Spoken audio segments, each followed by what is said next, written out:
चलिए PGBP head में page number 90 bed debts का डिडक्शन। एसएससी बिजनेसमैन है, उसको बेड डेब्ट्स हुई तो बेड डेब्ट्स को एक्सपेंडिचर मानते हुए पीजीबीपी हेड में इसका डिडक्शन मिलेगा कि नहीं? मिलेगा। सेक्शन 36 सबसेक्शन 1 क्लॉज 7 में इस एक्सपेंस का डिडक्शन मिल जाएगा। डिडक्शन सिर्फ एक्चुअल बेड डेब्ट्स का मिलेगा। बेड डेब्ट्स का कोई रिजर्व प्रोविजन क्रिएट किया गया है तो उसका डिडक्शन नहीं मिलेगा। तो बेड डेब्ट्स इस एक्सपेंस का एसएससी को डिडक्शन मिल जाएगा, कुछ कंडीशंस सेटिस्फाई हो। बेड डेब्ट्स का डिडक्शन या तो आइदर इन होल पूरी बेड डेब्ट्स या पार्ट बेड डेब्ट्स का डिडक्शन मिलेगा। कंडीशंस क्या सेटिस्फाई होनी चाहिए? लैंग्वेज ढंग से समझना। कंडीशन नंबर 1, द डेप्ट, बेड डेब्ट्स नहीं बोला, डेप्ट बोला है। डेप्ट represents the money lent in the ordinary course of banking business और money lending business of SSC.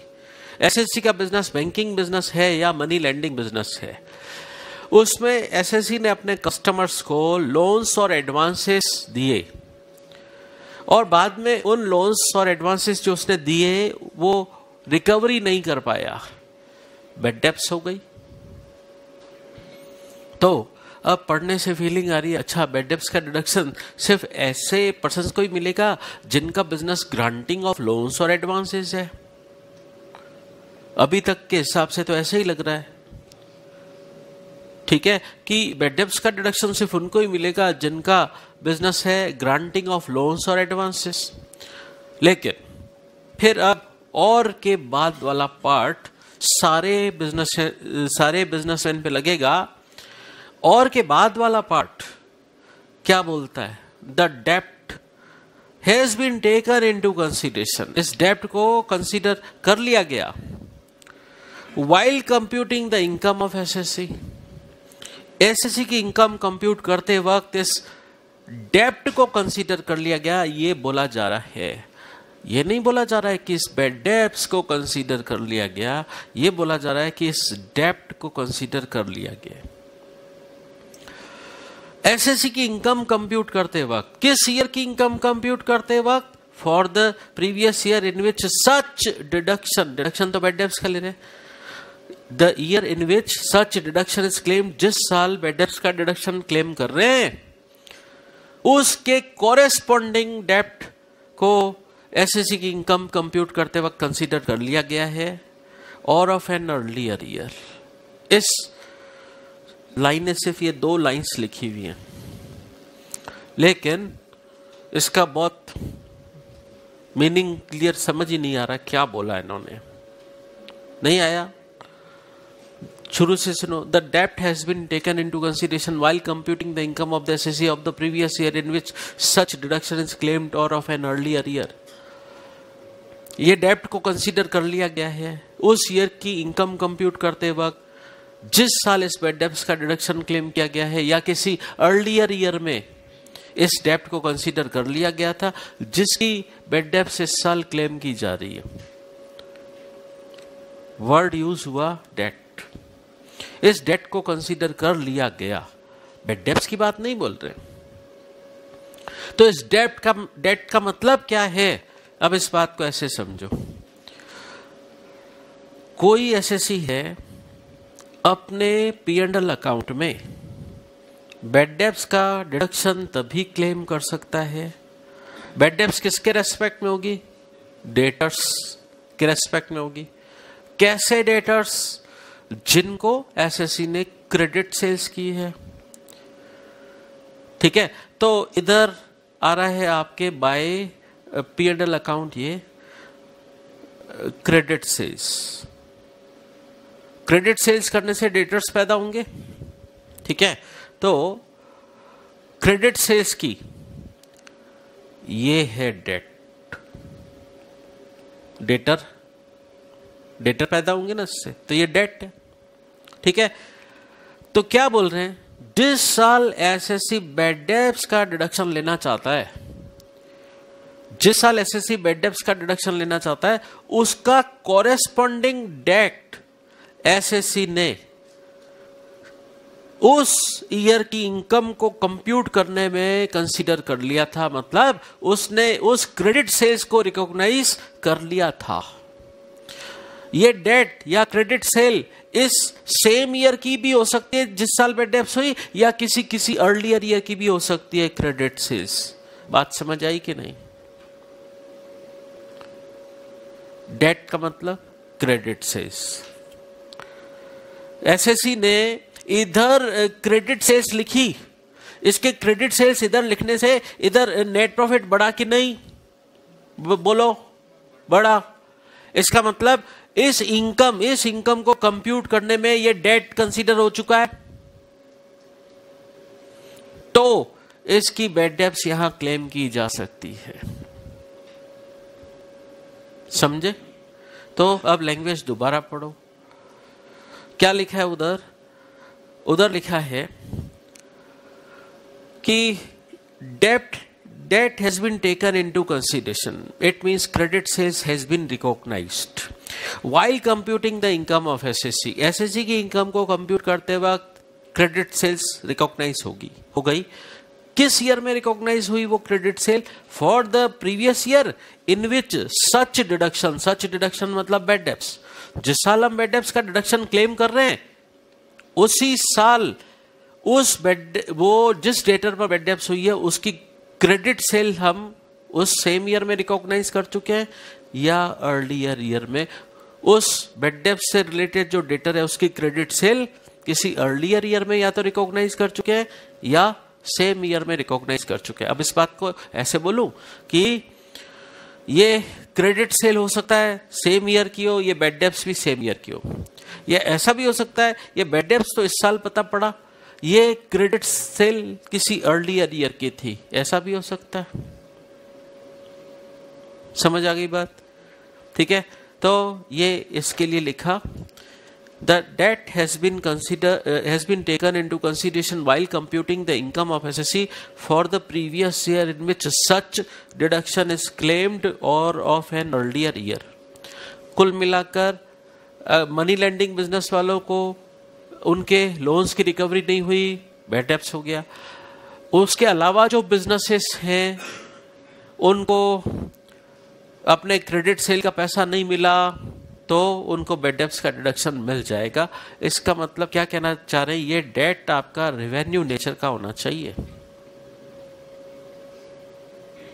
ठीक है, तो फर्स्ट डेट कैसा होना चाहिए? ये डेट यानी क्रेडिट सेल रिकॉग्नाइज हो गई है, उससे रिलेटेड ही बैड डेब्ट्स हुई है। Second, such bad debts must be actually return of in the books of accounts. SSC इस बैड डेब्ट्स को अपनी बुक्स ऑफ अकाउंट्स में भी एक्चुअली राइट ऑफ करे।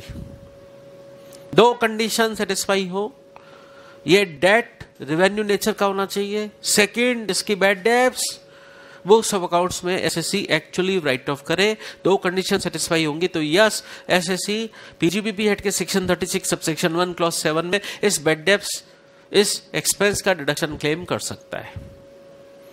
ठीक है, सेकंड प्रोविजो अभी बाद में समझेंगे, पहले नोट्स में आइए। नीचे नोट्स,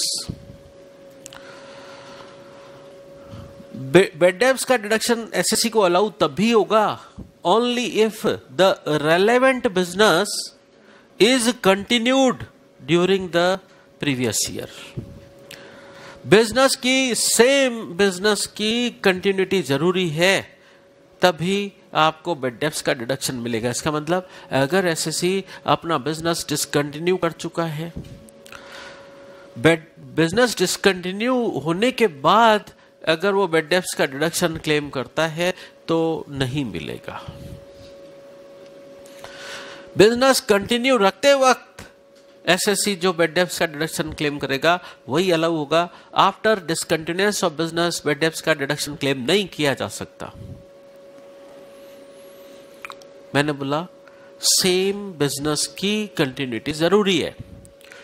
अब मैं बोल रहा हूं सेम ऑनर की कंटिन्यूटी जरूरी है क्या? सेम बिजनेस की कंटिन्यूटी तो जरूरी है, सेम ऑनर की कंटिन्यूटी जरूरी नहीं है।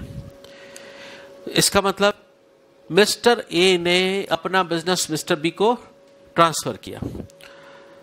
मिस्टर ए ने सेल की थी क्रेडिट सेल्स अपने डेटर को, उसके बुक्स में डेटर्स खड़े हैं। मिस्टर ए ने जब अपना बिजनेस बी को बेचा तो वो डेटर्स भी मिस्टर बी के पास चले गए। फिर मिस्टर बी ए से मिले हुए डेटर से रिकवरी नहीं कर पाया,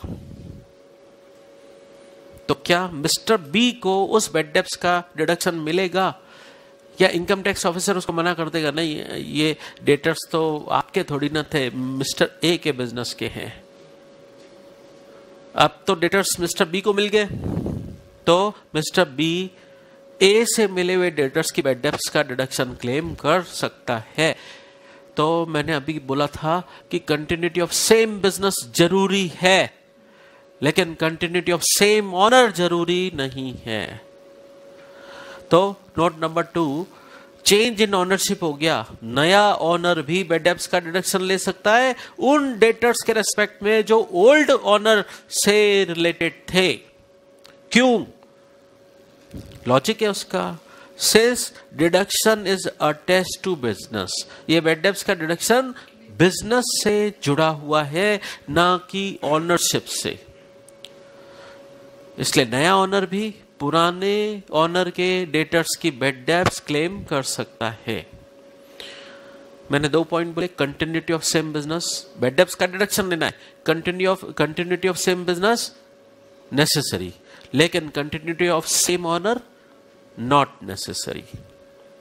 2 अलग अलग बातें बोली मैंने। फिर थर्ड पॉइंट,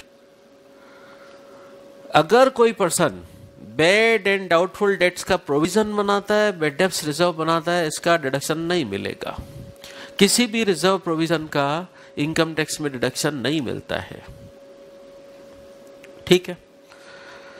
अब एक बात समझते हैं, इसी से रिलेटेड आगे जो बात आ रही है वो बताता हूं आपको, एक एग्जाम्पल के थ्रू बताता हूं। ठीक है, एग्जाम्पल नोट करना चाहो कर लेना।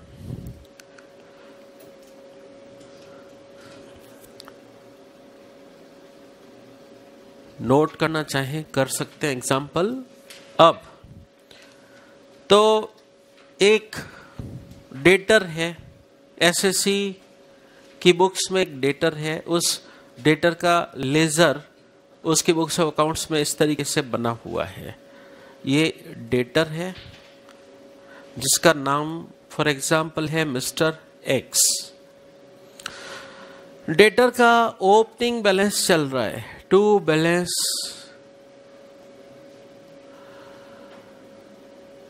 बीडी फॉर एग्जाम्पल 40,000, और इस डेटर को इस साल और भी क्रेडिट सेल्स की गई है, टू इस साल इसको और भी क्रेडिट सेल्स की गई है 60,000 की। पहले से पैसा मांग रहे 40,000, इसको और सेल कर दी 60,000 की और, तो अब इससे पैसा टोटल कितना मांगते हैं 1 लाख। इस डेटर से इस साल पैसा मिला बाय बैंक, सपोज 10,000 मिल गया है। ये पता है कि 1 लाख में से एस्टिमेट लगा दिया एसएससी ने कि 1 लाख में से 20,000 तो डूबना ही है, नहीं मिलेगा पैसा। ठीक है, तो एसएससी ने उस डेटर एक्स को इन्फॉर्म किए बगैर इधर बैड डेब्ट्स उसके लेजर में डाल दिया कि पता है कि इससे 20,000 तो आने नहीं है। ठीक है, फिर तो इस बैड डेब्ट्स का डिडक्शन मिल जाएगा। रिजर्व प्रोविजन नहीं बनाया कोई, पास्ट प्रैक्टिस के बेस पे पता है या उससे बातचीत से पता पड़ा है कि इतना पैसा नहीं मिलेगा। ये कोई प्रोविजन नहीं बनाया मैंने, ये एक्चुअल बैड डेब्ट्स है। ठीक है, तो ये इसके अकाउंट में हमने बुक कर ली कि 20,000 की एक्चुअल बेड डेप्स है। अब बाकी इससे कितना पैसा मांगते हैं, टू बाय बैलेंस CD कितना 70,000। ये एक डेटर का आपकी बुक्स में, SSC की बुक्स में लेजर बना हुआ है। अब इस बैलेंस CD 70,000 को, एक मिनट, ये जो बेड डेप्स है इसका डिडक्शन सेक्शन 36 सबसेक्शन 1 क्लॉज 7 में मिल जाएगा। ठीक है। अब सवाल ये पैदा होता है कि और 70,000 इसकी तरफ से और आने, इस 70,000 को हम बोलेंगे unclaimed amount. Unclaimed amount 70,000। SSC ने सोचा, बातचीत से पता पड़ा था कि 20,000 नहीं मिला, उसने 20,000 की बेड डेप्स बुक कर ली।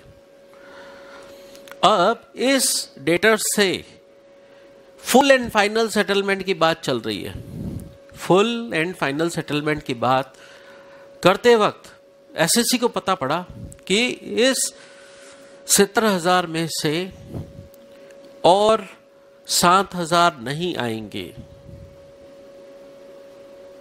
70,000 में से 7,000 और नहीं आएंगे, तो क्या 7,000 की और बेड डेप्स हो गई? बोलिए, तो वो बेड डेप्स रिकॉग्नाइज करें या नहीं? करनी पड़ेगी। तो 70,000 आने थे। अगर अल्टीमेट रिकवरी, अल्टीमेट SSC ने बात की फुल एंड फाइनल सेटलमेंट इस पार्टी से हुआ, फुल और फाइनल सेटलमेंट, उस time ultimate recovery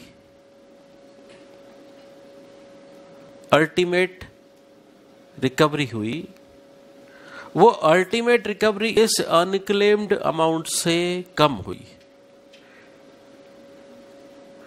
unclaimed amount से कम हुई। जैसे मैंने बोला, आपका अनक्लेम्ड अमाउंट है 70,000 और 7,000 और कम ही मिले, तो ultimate recovery full and final settlement पर 63,000 हुई। तो जो 7,000 है, क्या वो शॉर्ट रिकवरी है? और वो शॉर्ट रिकवरी है। तो वो जो शॉर्ट रिकवरी है 7,000 और उसका क्या होगा? उसका डिडक्शन मिलेगा कि नहीं? मिलना चाहिए कि नहीं? मिलना चाहिए। तो यस, वो उसका डिडक्शन मिलेगा। वो कहलाती है फर्दर बेड डेप्स, और उसका डिडक्शन अलाउ है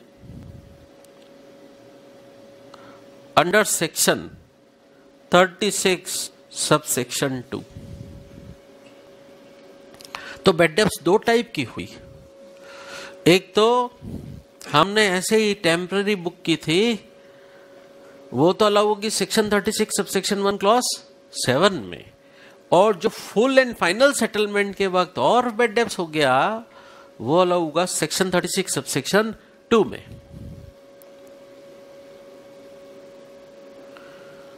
ठीक है। अच्छा, अब ये तो उससे बात ही चल रही थी। अब उसने 72,000 दे दिया ultimate recovery full and final settlement पर। दूसरी सिचुएशन 72,000 की रिकवरी हो गई, तो अल्टीमेट रिकवरी ज्यादा हुई। दूसरी सिचुएशन अल्टीमेट रिकवरी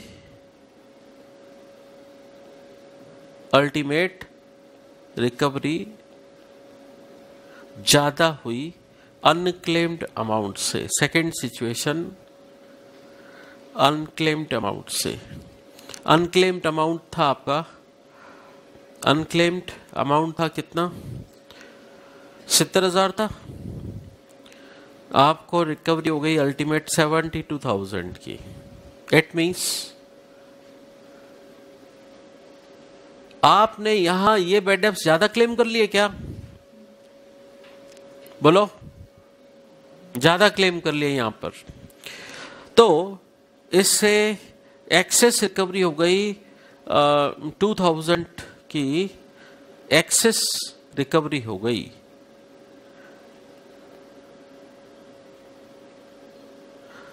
तो ये टैक्सेबल होनी चाहिए कि नहीं, ये बैड डेब्ट्स रिकवरी है। बैड डेब्ट्स रिकवरी को, बैड डेब्ट्स को चूंकि खर्चा माना जाता है तो बैड डेब्ट्स रिकवरी को इनकम माना जाना चाहिए कि नहीं। तो बैड डेब्ट्स रिकवरी को इनकम माना जाएगा। Deemed business income, deemed business income, और ये टैक्सेबल होती है अंडर सेक्शन 41 सबसेक्शन 4। ठीक है, तो ओवरऑल ये है।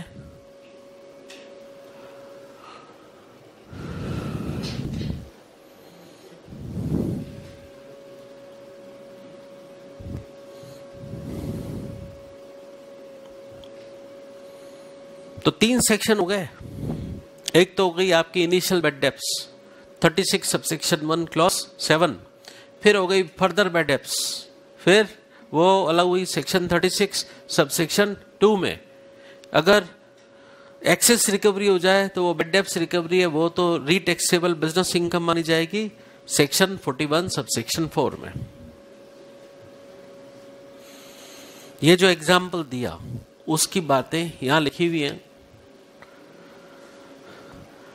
तो at the time of bad debts recovery आपको सेक्शन 36 सबसेक्शन 2 में और फर्दर बैड डेब्ट्स का डिडक्शन मिलेगा या रीटैक्सेबिलिटी होगी सेक्शन 41 सबसेक्शन 1 की, डिपेंड्स अपॉन सिचुएशन। अगर आपकी अल्टीमेट रिकवरी अनक्लेम्ड अमाउंट से कम है, अल्टीमेट रिकवरी का मतलब जो मिलती है at the time of full and final settlement, वो कम मिली है, तो जो शॉर्ट रिकवरी है वो आपकी फर्दर बैड डेब्ट्स है, उसका डिडक्शन ले लीजिए सेक्शन 36 सबसेक्शन 2 में। और अगर अल्टीमेट रिकवरी दूसरी सिचुएशन ज्यादा है अनक्लेम्ड अमाउंट से, तो जो एक्सेस रिकवरी हुई है वो टैक्सेबल होगी बिजनेस इनकम के रूप में सेक्शन 41 सबसेक्शन 4 में।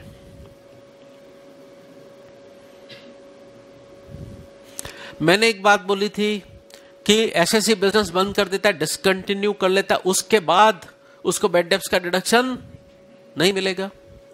मैंने बोला बैड डेब्ट्स का deduction after discontinuance of business नहीं मिलता, लेकिन अगर बैड डेब्ट्स की रिकवरी हो आफ्टर डिसकंटिन्यूएंस ऑफ बिजनेस, तो क्या वो बैड डेब्ट्स की रिकवरी तब भी टैक्सेबल होगी? लॉजिकली नहीं होनी चाहिए। जब बैड डेब्ट्स हुई, एसएससी ऑलरेडी बिजनेस बंद कर चुका था अगर, तो उसे बैड डेब्ट्स का डिडक्शन नहीं मिलता। तो बिजनेस डिसकंटिन्यू होने के बाद बैड डेब्ट्स की रिकवरी मिले तो वो टैक्सेबल नहीं होनी चाहिए, ऐसा ही होना चाहिए। न तो बिजनेस डिसकंटिन्यू होने के बाद बैड डेब्ट्स का डिडक्शन मिले, न बैड डेब्ट्स की रिकवरी टैक्सेबल हो, होना ऐसे चाहिए। लेकिन गवर्नमेंट ने अपना फायदा सोचा है। गवर्नमेंट बोलती है अगर बिजनेस डिसकंटिन्यूएंस के बाद आप बैड डेब्ट्स का डिडक्शन क्लेम करना चाहते हो नहीं मिलेगा, लेकिन अगर बिजनेस डिसकंटिन्यूएंस के बाद आपको बैड डेब्ट्स की रिकवरी हो गई तो रिकवरी तो टैक्सेबल होगी, even if such recovery is received after discontinuance of business. ठीक है, तो नोट में ये बात दे रखी है, such income shall be taxable in the year of recovery or receipt even if relevant business is not in existence in that year। जिस साल रिकवरी हुई है, जिस साल डीम्ड बिजनेस इनकम मानी जानी है एक्सेस रिकवरी को, उस साल भले ही वो बिजनेस डिसकंटिन्यू हो चुका है, तब भी वो excess recovery bad debts recovery taxable business income मानी जाएगी सेक्शन 41 सबसेक्शन 4 में।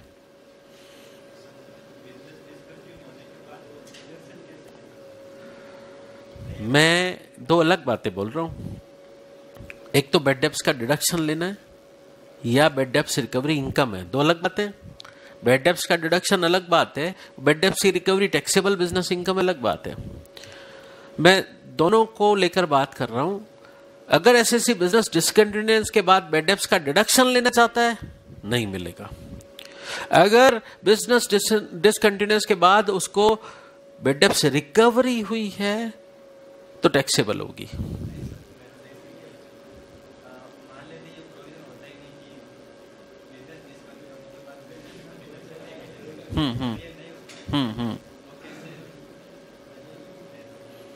नहीं होता, देखिए अभी तो है।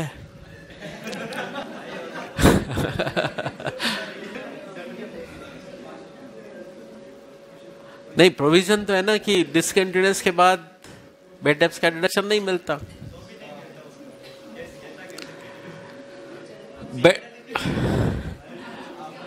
देखिए एक मिनट इनकी बात, इनका कहना है बेड डेप्ट का डिडक्शन अगर पहले अगर गवर्नमेंट ये प्रोविजन नहीं बनाती तो डिसकंटिन्यूअस के बाद भी मैं बेड डेप्ट का डिडक्शन लेता, और अगर रिकवरी आती तो वो टैक्सेबल होती। गवर्नमेंट ने प्रोविजन करके खुद को पक्का कर दिया कि बिजनेस बंद होने के बाद हम बेड डेप्ट का डिडक्शन नहीं देंगे, ठीक है, वो अलग बात है। और अगर रिकवरी आई तो उस पर लाओ टैक्स। हमें तो ऐसे याद रखना है। चलिए, ये अनक्लेम्ड अमाउंट के बारे में आ गया। ये आपका टोटल डेप्ट कैसे, ओपनिंग बैलेंस आपका उस एग्जांपल में 40,000, करंट ईयर डेप्ट 60,000, 1 लाख टोटल। फर्स्ट रिकवरी हो गई थी आपको 20,000 की। बेड डेप्ट राइट ऑफ अर्लियर कितना, 20,000। आपका अनक्लेम्ड अमाउंट आया था 70,000। अनक्लेम्ड अमाउंट ऐसे कैलकुलेट होता है। चलिए अब इस सेकंड प्रोविजो पर आते हैं। अरे इधर अभी सब ऊपर से जाएगा, टेक्निकल पॉइंट है।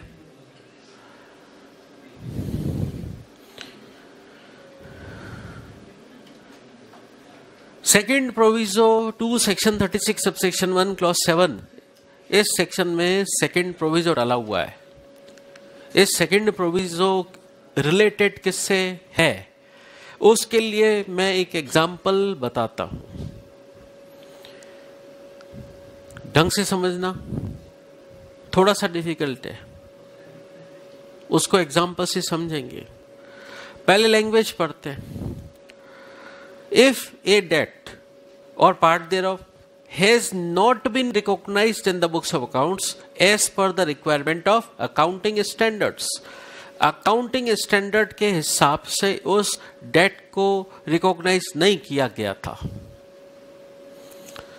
मतलब अकाउंट्स में उस डेट को रिकॉग्नाइज नहीं किया गया था, but has been taken into account in computation of income as per notified ICDS।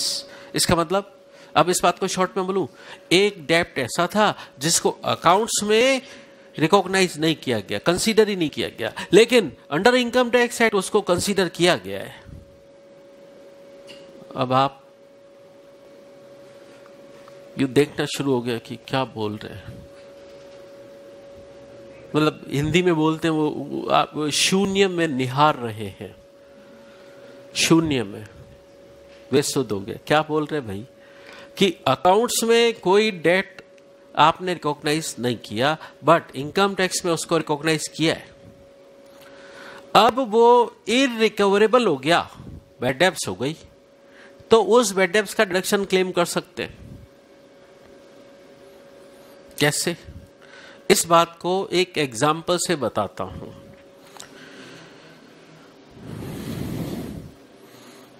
Example लिख लेना। अकाउंट्स में आपके काम आते हैं AS, अकाउंटिंग स्टैंडर्ड्स, और इनकम टैक्स में आपके काम आते हैं ICDS, income computation and disclosure standards, ये काम आते हैं। कॉस्टिंग में वो चैप्टर हो चुका है क्या, कॉन्ट्रैक्ट वाला, कॉन्ट्रैक्ट कॉस्टिंग।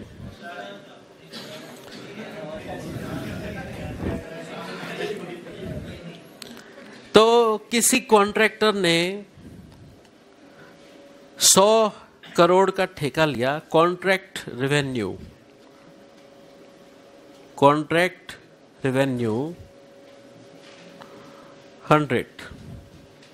इनकम है, ग्रॉस इनकम है, अंडर इनकम टैक्स एक्ट भी ये इनकम है, अकाउंट्स में भी इनकम है, दोनों में लिख दिया मैंने। फिर इस पर आपका अकाउंटिंग स्टैंडर्ड लगता है कि अकाउंटिंग स्टैंडर्ड 7 लगता है। अकाउंटिंग स्टैंडर्ड 7 बोलता है कि चेक करो इस पे क्या इस कॉन्ट्रैक्ट का आपने पूरा काम कर लिया है या percentage degree of work completion हुआ है। तो परसेंटेज इसका वर्क कंप्लीशन हुआ है अभी तक इस साल आपका वर्क कंप्लीशन हुआ है ओनली 70%। 70% वर्क कंप्लीशन हुआ है। तो क्या 70% ग्रॉस इनकम इस कॉन्ट्रैक्ट की इस साल की मानी जाएगी? ये कॉन्ट्रैक्ट की वैल्यू थी 100 करोड़, ठीक है। 70% इस कॉन्ट्रैक्ट का काम कंप्लीट हो चुका है। तो इनकम आपको कितनी मान लेनी चाहिए? 70 करोड़। 70 करोड़ आपने इनकम मान ली, 70 करोड़ आपने इनकम मान ली। एक मिनट, अलग कलर से लिखिए इसको, ठीक है, इनकम मान ली। अब अकाउंट्स में ये 70 आपने इनकम मान लिया, इनकम टैक्स में भी 70 इनकम मान लिया, ठीक है। लेकिन अकाउंट्स में एक और सेक्शन लगता है स्टैंडर्ड, अकाउंटिंग स्टैंडर्ड लगता है, अकाउंटिंग स्टैंडर्ड 9। अकाउंटिंग स्टैंडर्ड 9 किसके बारे में? रेवेन्यू रिकॉग्निशन के बारे में। 7 AS7 कॉन्ट्रैक्ट के बारे में, AS9 रेवेन्यू रिकॉग्निशन के बारे में। उस AS9 में क्या लिखा हुआ है? Revenue should be recognised only when there is a reasonable certainty of its collection. क्या लिखा हुआ है? Revenue should be recognised only when there is a reasonable certainty of its collection. पैसा आने की उम्मीद हो तो रिकॉग्नाइज करना, नहीं तो नहीं। अब इस 70 करोड़ में से आपको उम्मीद है कि 10 करोड़ डूबेगा, 60 करोड़ ही आएगा। तो अकाउंट्स में आप इनकम कितनी रिकॉग्नाइज करोगे? इनकम रिकॉग्नाइज्ड, अकाउंट में इनकम कितनी रिकॉग्नाइज्ड करोगे? ठीक है, कितनी रिकॉग्नाइज करोगे बताओ? 60 लाख करोगे, जिसकी आपको रीजनेबल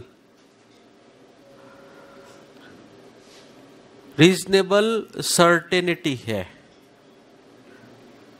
जिसकी आपको रीजनेबल सर्टेनिटी है, उतनी इनकम बुक करोगे। काम 70 का हो चुका है, लेकिन उसमें से 10 डूबने की उम्मीद है, तो आप इनकम रिकॉग्नाइज्ड 60 ही करोगे। लेकिन ICTS बोलता है नहीं, काम 70 का हो गया, आपको पैसा 70 मिलना चाहिए, आपकी इनकम तो 70 ही है, ठीक है। तो बताइए, ये 60 या 70 इनकम रिकॉर्ड की गई, क्या ये डेट है? बताइए, है कि नहीं? ये पैसा आना है, डेट है आपका। इतनी बात समझ आ गई? अब आपको अगर एक्चुअल बैड डेब्ट्स हो जाए, अकाउंट्स के हिसाब से 10 की बैड डेब्ट्स होनी थी, 10 की बैड डेब्ट्स होनी थी, हो गई।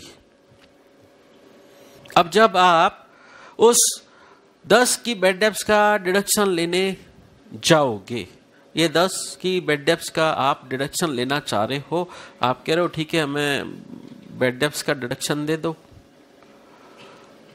अब बैड डेब्ट्स का डिडक्शन जब लेने जाओगे, कंडीशन चेक कर लेंगे हम। कंडीशन है क्या बैड डेब्ट्स का डिडक्शन अलाउ होने की? पहली कंडीशन क्या है? सच डेब्ट must be revenue in nature. और second, Such bad debts must be actually written off in the books of accounts. दोबारा सुनो क्या बोला, सेकेंड कंडीशन ये है, सच bad debts must be actually written off in the books of accounts. SSC इस bad debts को, इस bad debts को बुक्स ऑफ अकाउंट्स में एक्चुअली रिकॉग्नाइज करे, राइट ऑफ करे बुक्स ऑफ अकाउंट्स में एक्चुअली। अब एसएससी का कहना है ठीक है, आपने बोला कर देता हूं मैं, तो फिर इनकम 50 हो जाएगी ना, तो वो तो ऑलरेडी 10 कम कर चुका था पहले ही। तो क्या सिचुएशन ऐसी हो गई है, ध्यान से सुनना बात को, ये 10 जितना डेट बुक्स में था ही नहीं था। क्या आपने बुक्स में डेट कितना डाला था? 60 70 डालना था, 60 डाला, इसका मतलब टू द एक्सटेंट ऑफ 10 ये डेट बुक्स में था ही नहीं। अरे जो बुक्स में था ही नहीं उसको बुक्स ऑफ अकाउंट्स में एक्चुअली राइट ऑफ कैसे करोगे? जो था ही नहीं उसको बुक्स ऑफ अकाउंट्स में एक्चुअली, जो बुक्स में ही नहीं था 10, क्योंकि आपने 60 बुक किया था, जो वो 10 बुक्स में था ही नहीं, जो बुक्स में था ही नहीं उसको बुक्स ऑफ अकाउंट्स में एक्चुअली राइट ऑफ कैसे करूं? प्रॉब्लम आएगी। अब बैड डेब्ट्स का क्या डिडक्शन नहीं मिलेगा? इस केस में मिलेगा या नहीं? 10 की बैड डेब्ट्स हो गई है, वो 10 जितना डेब्ट बुक्स में है ही नहीं। बैड डेब्ट्स अलाउ होने की सेकंड कंडीशन थी, such bad debts must be actually written off in the books of accounts. तो बुक्स ऑफ अकाउंट्स में एसएससी एक्चुअली राइट ऑफ तभी कर पाता है जब उसका कॉरेस्पॉन्डिंग डेब्ट बुक्स में हो। अब इस केस में उसका वो कॉरेस्पॉन्डिंग डेब्ट 10 जितना बुक्स में है ही नहीं, तो ये 10 की बैड डेब्ट्स क्लेम कैसे करे? जब वो क्लेम करने जाएगा उसको रोक देंगे, रुक जा, तूने ये 10 की bad debts books of accounts में एक्चुअली राइट ऑफ की है क्या? नहीं की है, ठीक है, तो डिडक्शन नहीं मिलेगा। अब नहीं मिलेगा तो गवर्नमेंट ने लिखा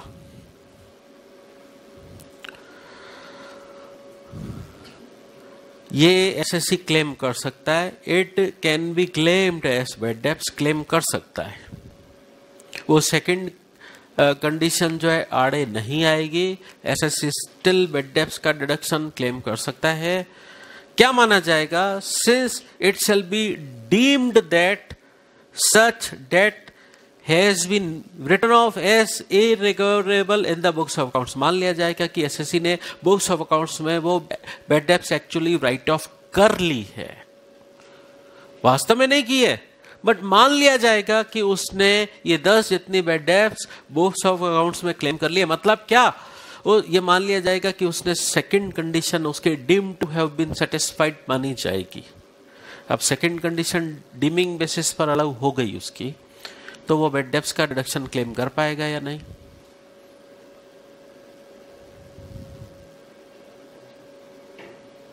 मैंने ये बोला वो 10 जितना बैड डेब्ट्स बुक्स में ही नहीं है, बुक्स में वो बैड डेब्ट्स आप एक्चुअली राइट ऑफ करो, उसका कॉरेस्पॉन्डिंग डेब्ट तो बुक्स में हो, तो उसकी बैड डेब्ट्स क्लेम कर पाओगे। यहां जो मैंने एग्जांपल लिया 10 जितना डेब्ट बुक्स में ही नहीं है, तो मैं उसकी बैड डेब्ट्स कैसे क्लेम करूं? तो यहां गवर्नमेंट बोल रही है मान लेंगे हम कि आपने बुक्स में भी राइट ऑफ कर लिया है, मतलब second condition deemed to have been satisfied मानी जाएगी। क्लियर?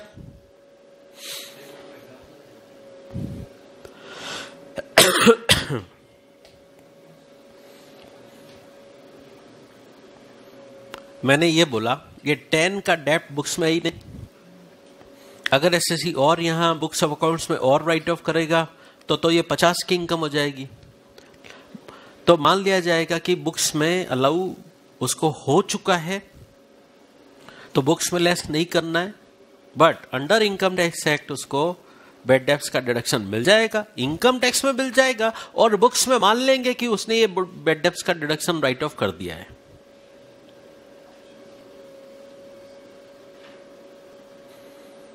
समझे? हो गया? चलिए अब पढ़ते हैं family planning expenditure.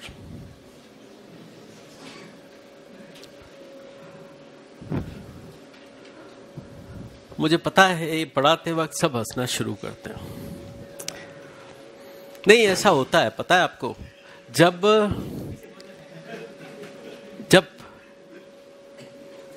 Ninth class में साइंस की टीचर भी कुछ समझाती है तो पीछे के बैक बेंचर्स कुछ हंसना शुरू हो जाते हैं। टीचर की मजबूरी बताना ही पड़ता उससे। तो फैमिली प्लानिंग एक्सपेंडिचर्स, हाँ अभी बताते हैं क्या, सब बताएंगे अभी। तो फैमिली प्लानिंग एक्सपेंसेस एसएससी इनकर करता है। इसका डिडक्शन सेक्शन 36 सबसेक्शन 1 क्लॉज 9 में मिलेगा। तो लैंग्वेज है SSC incurs any expenditure on family planning, तो इसका ये अलाउ हो जाएगा इसका डिडक्शन, अगर कुछ कंडीशन सेटिस्फाई हो तो। अब कंडीशन पढ़ो। एसएससी कंपनी होना चाहिए,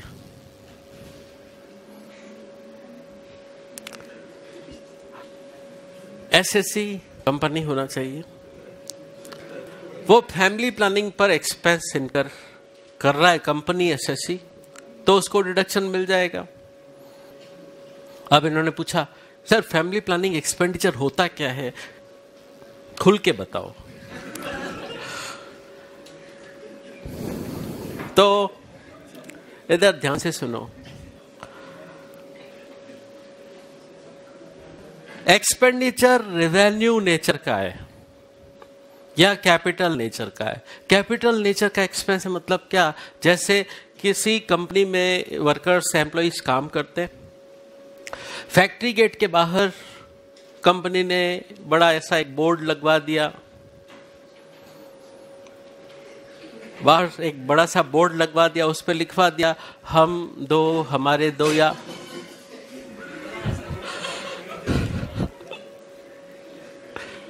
हम दो हमारे दो, या हम दो हमारा एक, जैसा भी है।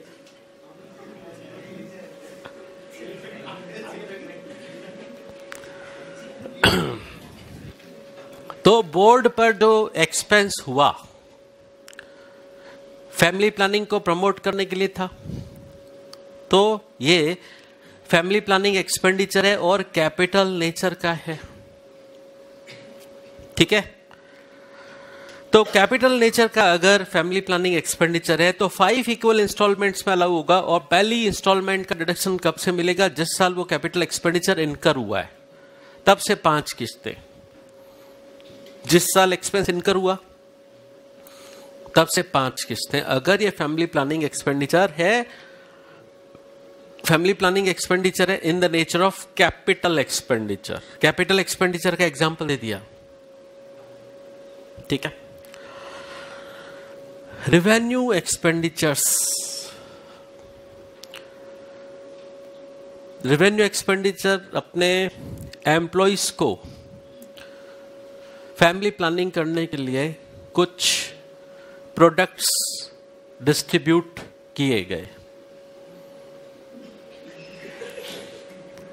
ठीक है, कुछ प्रोडक्ट्स डिस्ट्रीब्यूट किए गए तो वो कहलाएगा रेवेन्यू इन नेचर एक्सपेंडिचर। तो वो 100% अलाउड है, बट ऐसा तभी अलाउ है जब एसएससी कंपनी हो, और एक्सपेंस इनकर किया गया है for promoting family planning among it's employees.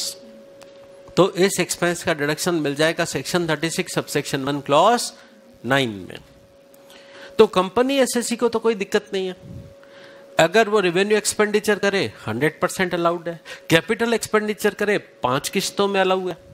ठीक है, तो कंपनी एसएससी को कोई दिक्कत नहीं, रेवेन्यू एक्सपेंडिचर 100% अलाउड है उसको इसी सेक्शन में, और कैपिटल एक्सपेंडिचर भी उसको इसी सेक्शन में अलाउ हुए है 5 किस्तों में, कंपनी एसएससी को कोई दिक्कत नहीं। अब एक सवाल पैदा होता है कि अगर एसएससी पार्टनरशिप फर्म है और वो फैमिली प्लानिंग एक्सपेंडिचर करे तो उसको डिडक्शन मिलेगा कि नहीं? उसके लिए सेक्शन 36 सबसेक्शन 1 क्लॉज 9 है ही नहीं। ठीक है, तो अगर सपोज वो रेवेन्यू एक्सपेंडिचर करते हैं, रेवेन्यू एक्सपेंडिचर का मीनिंग बता दिया था,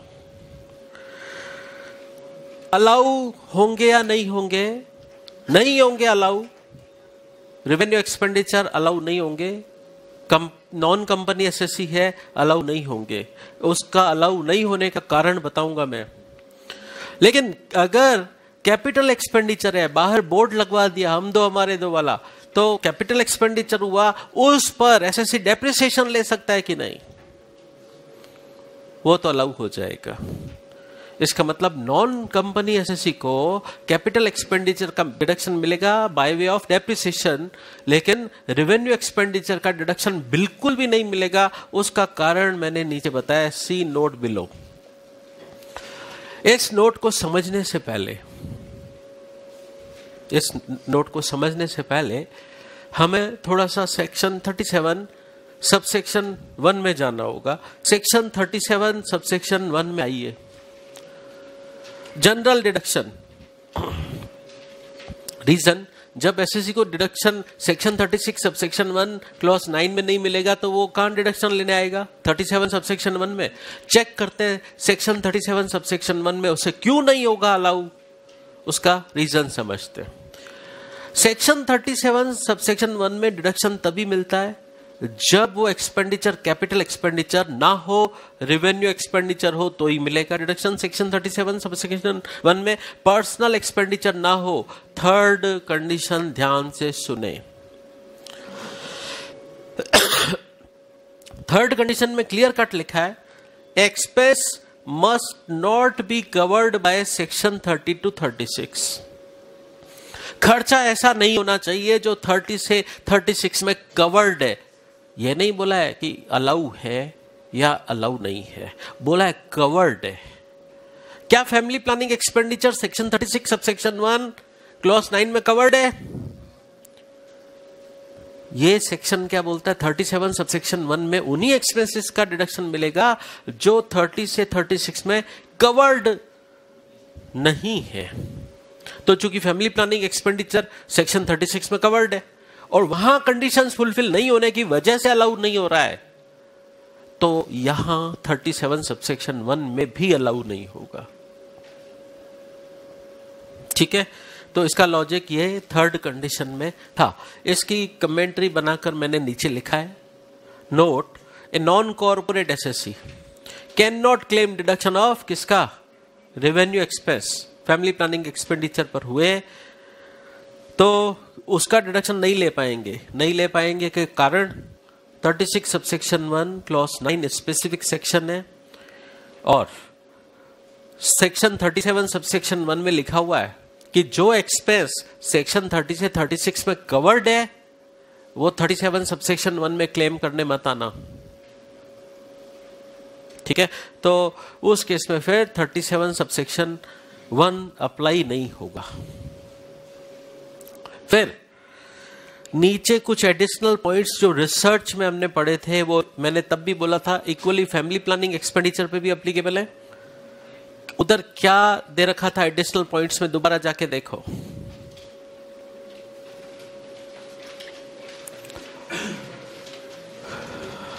देखो रिसर्च वाली सेक्शन में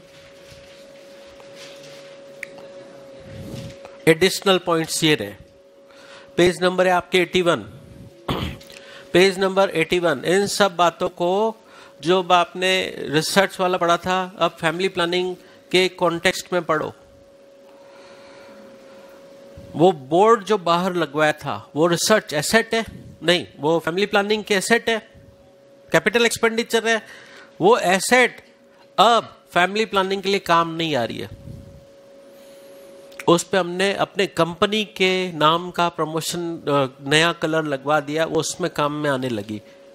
मतलब अब वो एसेट फैमिली प्लानिंग में काम नहीं आ रही है, वो बोर्ड अब फैमिली प्लानिंग में काम नहीं आ रहा है। एसएससी उसको अपने नॉर्मल बिजनेस में ले आया, तो नॉर्मल बिजनेस के ब्लॉक ऑफ एसेट में ऐड होगा, नोशनल कॉस्ट पे ऐड होगा। तो कंपनी एसएससी था, उसने वो बोर्ड बनवाया था, कैपिटल एक्सपेंडिचर किया था, उसका डिडक्शन उसको सेक्शन 36 सबसेक्शन 1 क्लॉज 9 में अलाउ हो गया था। बोर्ड बनवाया था, मान लो 1 लाख का, 1 लाख पूरा डिडक्शन उससे सेक्शन 36 सबसेक्शन 1 क्लॉज 9 में मिल गया था। अब इस एसेट को वो नॉर्मल बिजनेस पे लेकर आता है तो नोशनल कॉस्ट पर लाएगा, और नोशनल कॉस्ट इन जनरल क्या होगी? नील।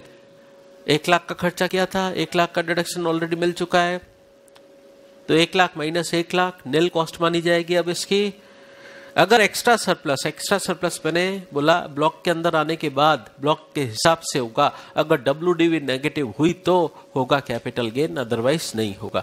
इस केस में वो डेप्रिशिएबल एसेट बन जाता है। लेकिन अगर एसएससी उसको डायरेक्ट सेल कर देता है तो वो फैमिली प्लानिंग में सेट काम आ रही थी, बोर्ड काम आ रहा था, उसको अब काम में लेना बंद कर दिया, डायरेक्ट सेल कर दिया, तो क्या होगा? सेक्शन 41 सबसेक्शन 3 लगेगा, पूरा का पूरी सेल वैल्यू सरप्लस बनेगी, WDV 0 हो चुकी है, पूरा डिडक्शन उसे मिल चुका है, ठीक है। तो सेल वैल्यू सरप्लस बन जाएगा और जितना डिडक्शन उसने क्लेम किया बिजनेस इनकम माना जाएगा, और एक्स्ट्रा सरप्लस कैपिटल गेन के रूप में टैक्सेबल होगा। कैपिटल गेन तभी होगा जब ओरिजिनल कॉस्ट के ऊपर पैसा मिले। तो जो बातें हमने रिसर्च के कॉन्टेक्स्ट में कही थी वही बातें फैमिली प्लानिंग के कॉन्टेक्स्ट में भी एडिशनल पॉइंट्स एप्लीकेबल हैं। फिर इस पे एसएससी डेप्रिसिएशन क्लेम नहीं कर सकता, फैमिली प्लानिंग वाले एसेट पे डेप्रिसिएशन क्लेम नहीं कर सकता। अगर मैंने आपको तभी बता दिया था, जैसे यूडी यूआर यूएफपी है, तभी मैंने बता दिया था आपको कि बिजनेस लॉस के 2 पार्ट करेंगे। एक होगा आपका यूडी के लिए जो प्रोविजन एप्लीकेबल है वो यूआर के लिए एप्लीकेबल है। अब मैं इस बात को और आगे बढ़ाता हूं, वही सारे प्रोविजन यूएफपी के लिए भी एप्लीकेबल है। तो यूआर यूएफपी पूरा क्या बोलोगे? Unabsorbed capital expenditure on research और unabsorbed capital expenditure on family planning. इनका ट्रीटमेंट क्या होगा?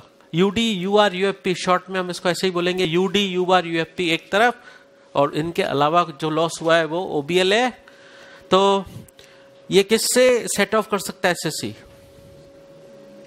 पहले करंट ईयर की पीजीपीपी इनकम से चार्ज करे, करंट ईयर की पीजीपीपी इनकम से चार्ज नहीं हो पाए तो करंट ईयर की अदर इनकम से करे, फिर भी बच जाए तो कहेंगे अनएब्जॉर्ब्ड रह गया। अनएब्जॉर्ब्ड को नेक्स्ट ईयर में कैरी फॉरवर्ड करेंगे, कैरी फॉरवर्ड करने की टाइम लिमिट क्या है? इनफाइनाइट है, इनडेफिनेटिव, अनलिमिटेड टाइम अलाउ है। और कैरी फॉरवर्ड करने के लिए आईटीआर फाइलिंग ड्यू डेट तक जरूरी है क्या? नहीं है, नॉट मैंडेटरी। नेक्स्ट ईयर में कैरी फॉरवर्ड होके आ जाएगा तो ब्रॉड फॉरवर्ड कैटेगरी का बन गया है। किससे सेम रूल लगेगा? किससे? नेक्स्ट ईयर की अदर इनकम से सेटअप हो सकता है, बट हाँ किससे सेटअप नहीं होगा, चाहे करंट ईयर का हो चाहे ब्रॉड फॉरवर्ड हो। सैलरी इनकम और कैजुअल इनकम से सेट ऑफ नहीं हो सकता, चाहे करंट ईयर का हो चाहे ब्रॉड फॉरवर्ड कैटेगरी का बना है। तो जो प्रोविजन यूडी के लिए पड़े वो यूआर के लिए भी है और यूएफपी के लिए भी है। सेक्शन की नंबरिंग तभी बता दी थी मैंने, यूडी पर सेक्शन 32(2) लगता है, यूआर पर लगता है 35(4). ये याद करने आगे भी आएंगे set of carry forward chapter में। तो ये सब बातें यहां दे रखी है। एडिशनल पॉइंट्स में आ जाइए, सारी बातों को फैमिली प्लानिंग के कॉन्टेक्स्ट में पढ़ना है। पॉइंट नंबर 3 हो गया आपका, unabsorbed capital expenditure on family planning. Same treatment किसका? अनएब्जॉर्ब्ड डेप्रिसिएशन जैसा। अमालगमेशन ऑफ कंपनीज हुआ, इस सेक्शन के प्रोविजन न्यू कंपनी पे भी सेम मैनर में लगेंगे जैसे ओल्ड कंपनी पर लगते। मतलब क्या? अगर ओल्ड कंपनी के पास यूएफपी अनएब्जॉर्ब पड़ा है, अमालगमेशन हो गया, वो यूएफपी ओल्ड कंपनी वाला न्यू कंपनी को मिल जाएगा और न्यू कंपनी भी इसको इन्फिनिटिव ईयर्स तक कैरी फॉरवर्ड और सेट ऑफ कर सकती है। ठीक है, तो जो यही दे रखा था मैंने, देखो कि ये सारे additional points family planning expenditure incurred by the companies उस पर भी अप्लीकेबल है। ठीक है, चलिए आज इतना ही, बाकी कल करते हैं।